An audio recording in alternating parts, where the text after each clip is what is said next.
Assalamualaikum warahmatullahi wabarakatuh. Perkenalkan, nama saya Saramawati. Saya dari kelas 10 S3. Di sini saya akan mempresentasikan tentang asyufa, wakalah, dan sulhu.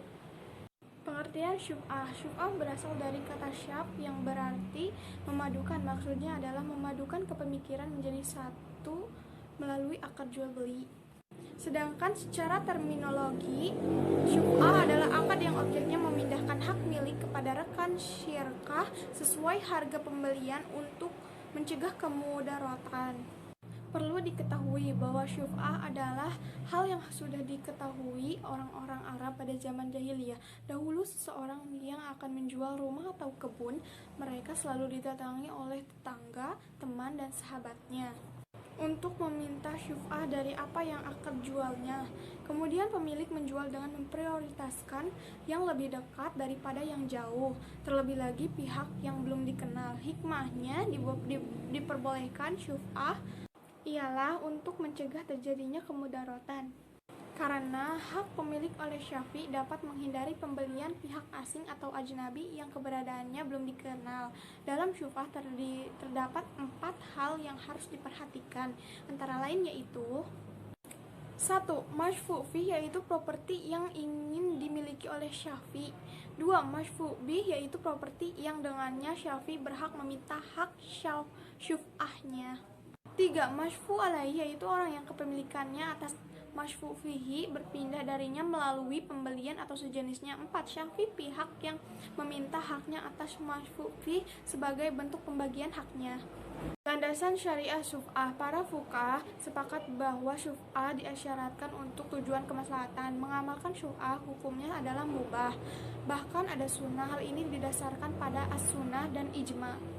Rukun dan syarat syuf'ah. Masyfu' benda-benda yang dijadikan barang al-syuf'ah. Adapun syarat yang harus dipenuhi yaitu barang yang disyuf'ahkan berbentuk barang tetap atau ukar, seperti tanah, rumah, dan hal-hal yang berkaitan dengan keduanya, dan semua yang termasuk dalam penjualan pada saat dilepas. Syafi, yaitu orang-orang yang akan mengambil atau menerima syuf'ah. Adapun syarat-syarat yang harus dipenuhi antara lain yaitu orang yang membeli secara syuf'ah adalah partner dalam benda atau barang tersebut. Syafi meminta dengan segera, maksudnya jika telah mengetahui penjualan, ia wajib meminta dengan segera jika hal itu memungkinkan. Syafi memberikan kepada pembeli sejumlah harga yang telah ditentukan ketika akad. Kemudian Syafi mengambil syuf'ah harga yang sama jika jual beli itu mitslian atau dengan suatu nilai jika dihargakan. Syafi mengambil keseluruhan barang, maksudnya jika Syafi meminta untuk mengambil sebagian, maka semuanya haknya gugur. Pengertian wakalah. Wakalah dalam hukum Islam adalah pelimpahan kekuasaan oleh seseorang sebagai pihak pertama kepada orang lain sebagai pihak kedua dalam hal-hal yang diwakilkan.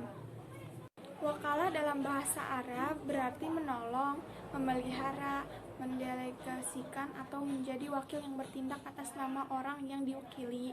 Secara istilah, wakalah berarti menolong antar pribadi di dalam suatu persoalan ketika seseorang tidak mampu secara hukum atau mempunyai halangan untuk melakukannya.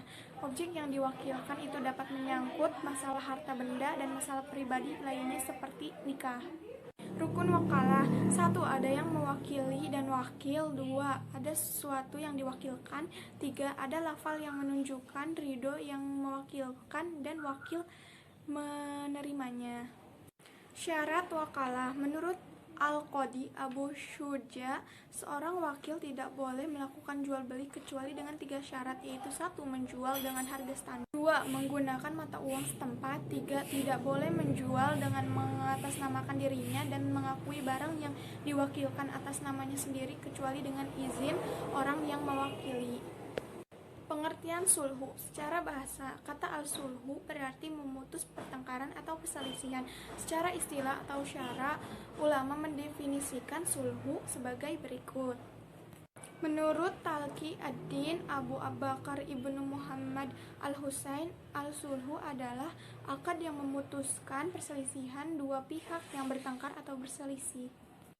Menurut Habsyi As-Siddiqi dalam bukunya Pengantar Fikih Muamalah berpendapat bahwa yang dimaksud al-sulhu adalah akad yang disepakati dua orang yang bertengkar dalam hak untuk melaksanakan sesuatu. Dengan akad itu dapat hilangkan perselisihan. Menurut Shiddiq Sabik berpendapat bahwa yang dimaksud dengan al-sulhu adalah suatu jenis akad untuk mengakhiri perlawanan antar dua orang yang berlawanan. Dari beberapa definisi di atas, maka dapat disimpulkan bahwa al-sulhu adalah suatu usaha untuk mendamaikan dua pihak yang berselisih, bertengkar, saling dendam, dan bermusuhan dalam mempertahankan hak. Dengan usaha tersebut dapat diharapkan akan berakhir perselisihannya. Dengan kata lain, sebagaimana yang diungkapkan oleh Wahbah Zulhaili, sulhu adalah akad untuk mengakhiri semua bentuk pertengkaran atau perselisihan. Rukun sulhu 1. Musalih, yaitu dua belah pihak yang melakukan akad sulhu untuk mengakhiri pertengkaran atau perselisihan. 2. Musalih anhu, yaitu persoalan yang diperselisihkan. 3. Musalih bih, yaitu sesuatu yang dilakukan oleh salah satu pihak terhadap lawannya untuk memutuskan perselisihan. Hal ini disebut dengan istilah badal al-sulhu. Sigat ijab qabul yang masing-masing dilakukan oleh dua belah pihak yang berdamai seperti ucapan. Syarat-syarat sulhu 1. Syarat yang berhubungan dengan musalih atau orang yang berdamai, yaitu disyaratkan mereka adalah orang yang bertindaknya dinyatakan sah secara hukum. Jika tidak seperti anak kecil dan orang gila, maka tidak sah.